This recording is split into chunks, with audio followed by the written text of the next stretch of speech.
an alleged frame from the Berryman script.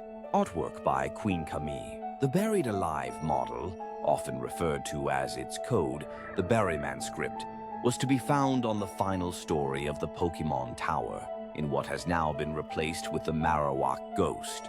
According to the scripts assigned to it, the buried alive model was intended to be the boss of the tower. Once reaching the top floor, the following conversation would have taken place. Buried alive. You're here. Yeah, I'm trapped. Bah, and I'm lonely. But so very lonely. Yeah, bye. Won't you join me? After this, the battle would have been initiated. Once in battle view, the buried alive model appears to be a decaying human corpse attempting to crawl out of the ground. It has been programmed to have 2 white hands, a Gengar, and a Muk.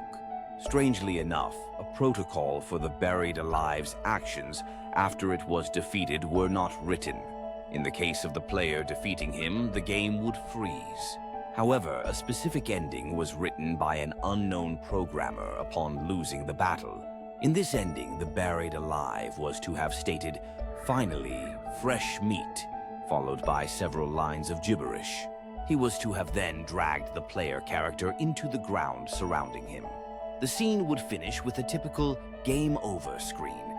However, in the background, an image of the buried alive character devouring the player was to have been shown. Especially strange are the protocols for after this scene. The cartridge was to download this image to the small internal memory contained in the Game Boy, overwriting the title screen that normally accompanied a Game Boy turning on. Instead, whenever it was started, the player would view this image as the sound file static mesh. WAV was played. The intended purpose for this effect, unlike many of the other factors leading towards Lavender Town Syndrome, is unknown. Videos. How to fight with buried alive Pokemon, red, blue, green static mesh, WAV 2.